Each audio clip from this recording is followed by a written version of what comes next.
Hi everyone, so video kali ini saya nak tunjukkan macam mana cara untuk kita buat report bagi numeracy skill. So jom kita tengok apakah perkara yang diminta dekat dalam numeracy skill.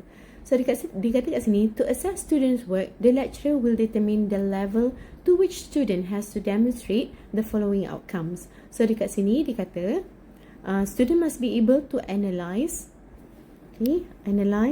a given problem by formulating a question where you have to identify relevant information, identify missing information, and finding additional information if needed lah. And then you have to represent the information by using a graph, chart, equation. This one, there's one more video that I put in this, that I show you how to use Microsoft Excel for you to draw linear graph. And then number 3, decision making. This is where after you process the data from the graph, and then maybe you get your gradient and so on, and then you do some calculation, and then you make a conclusion based on what the question asking you to.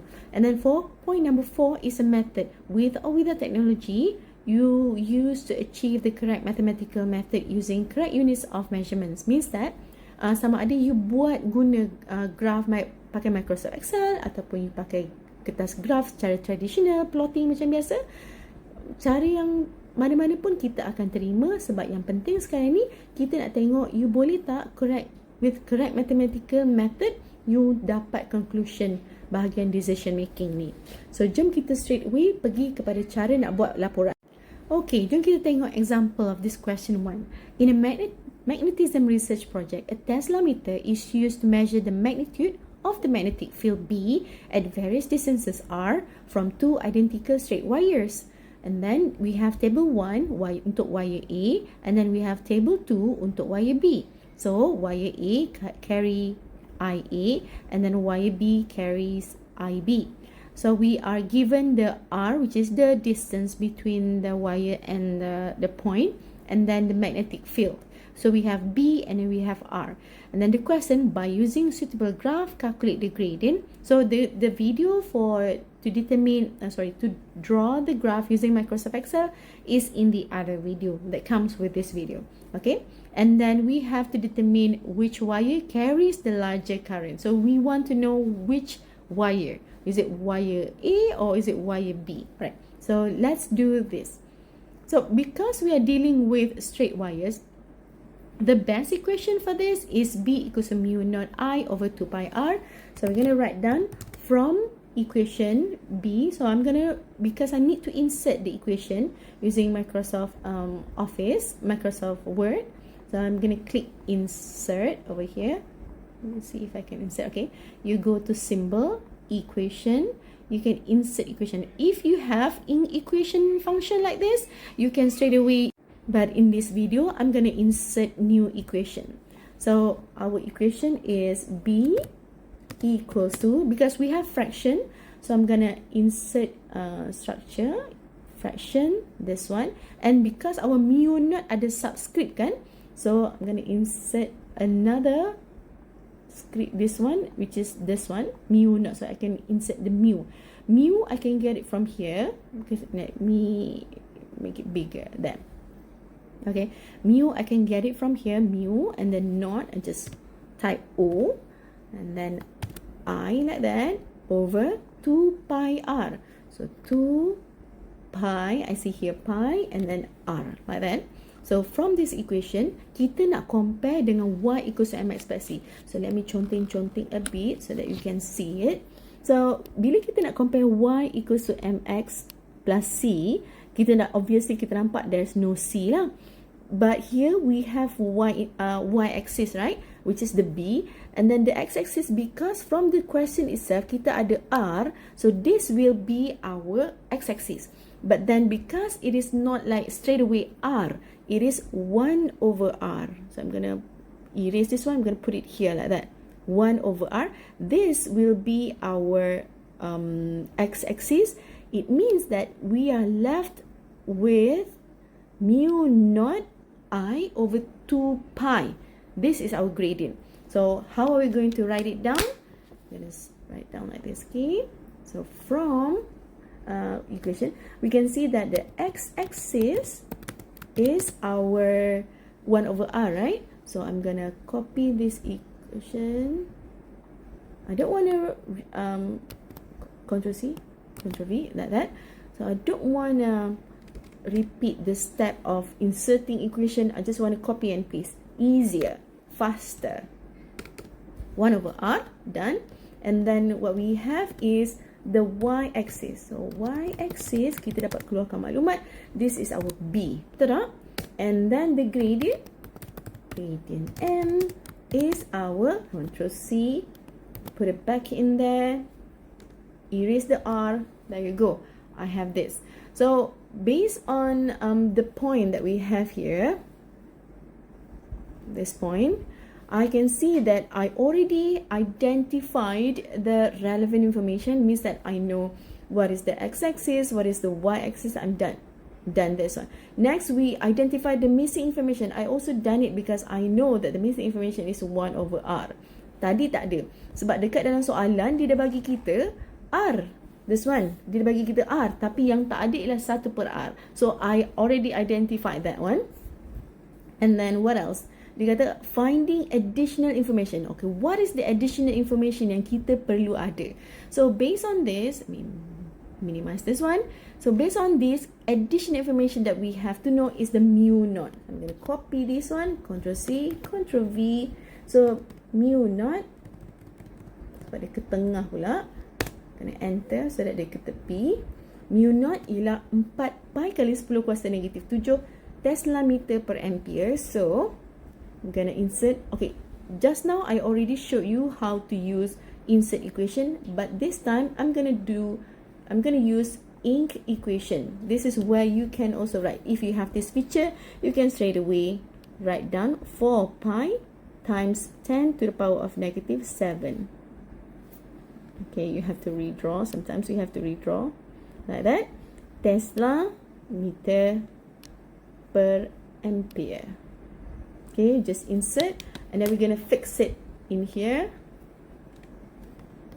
Going to delete Tesla meter per ampere like that. So this is our additional information. Okay everyone, so sekarang kita nak ambil maklumat daripada graf yang kita dah buat dekat Microsoft Excel. So apa yang saya akan buat, saya akan, sebab malas nak type, kita akan Ctrl C, lepas tu kita terus je, saya akan buat from graph ni untuk yang magnetic field BA melawan 1 per R ni. Apa yang saya akan buat ialah saya terus cakap bahawa gradient dia, gradient M subscript A. Kalau nak tekan subscript A ni, you control sama dengan sekali arrow. Control sama dengan, you akan dapat tu. And then nak patah balik. Ni contohnya saya type. See? Semua dia jadi subscript. So kita nak A saja. Dan bila you nak balik semula kepada saiz asal, tekan lagi sekali. Control sama dengan. There you go. Okay. So gradient MA sama dengan berapa kita dapat tu. Kalau kita tengok dekat sini, kita punya graf ialah, kita punya gradient ialah 20.02.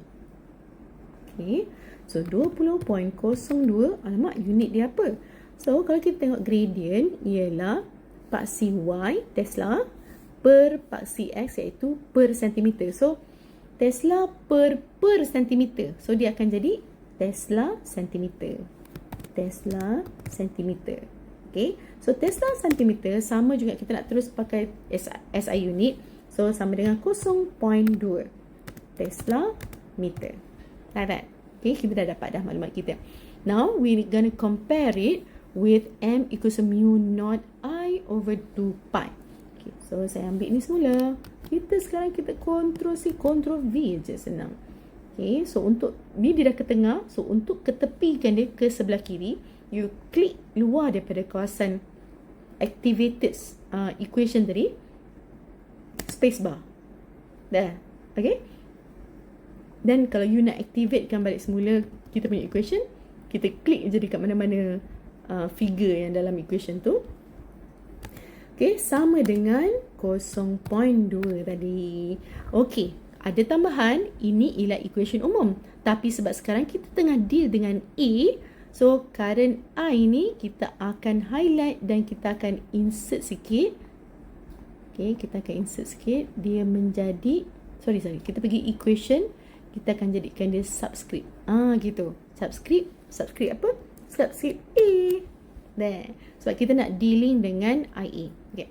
Then, kita akan masukkan mu naught, iaitu 4 pi kali 10 kuasa negatif 7. So, jom kita masukkan. Okay, saya akan copy this one. You know what? I'm going to copy everything. Ctrl C, Ctrl V.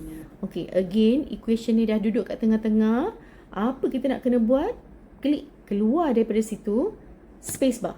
Dia ke tepi. Okay, so kita masukkan nilai mu naught, iaitu 4 pi kali 10 kuasa negatif 7. Ctrl C. Yes, Ctrl C. Masukkan dekat sini. Buang mu naught ni. Ctrl V. There you go. Ctrl V kali dengan A. Biar 2 pi. Dan you tekanlah kalkulator. Saya nak IA je. Again, di ke tengah. Apa nak buat? Klik dekat luar formula.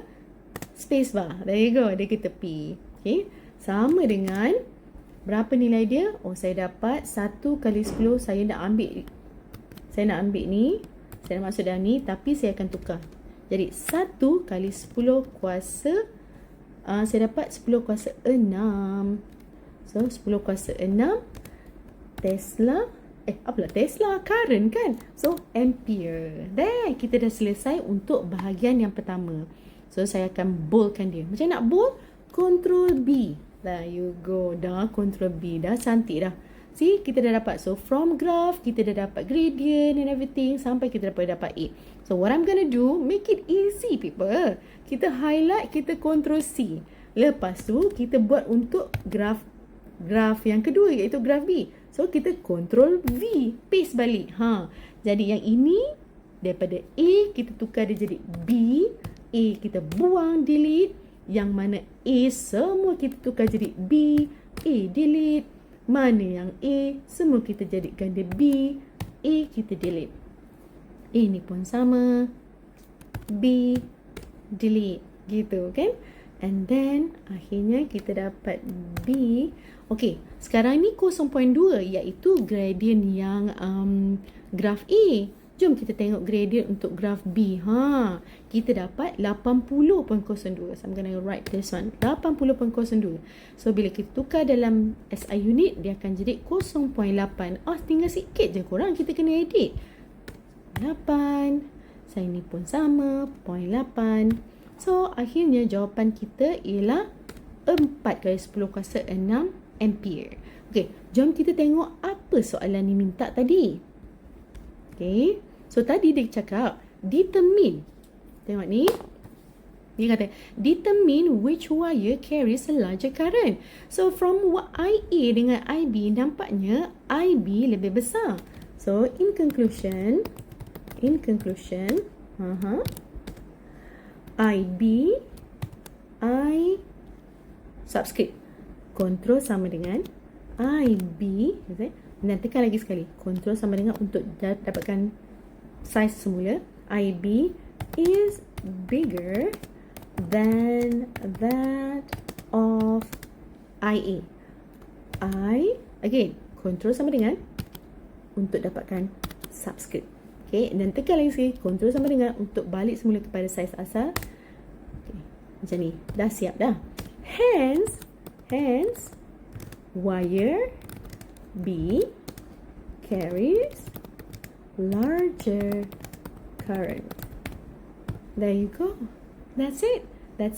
So, kita sudah menjawab dua-dua soalan ni. Kita dah dapatkan gradient daripada Excel dan sekarang kita dah determine which wire yang bawa current yang besar. So, the answer is this. So, that's how you do the report. Okay, that's all from me. Bye-bye.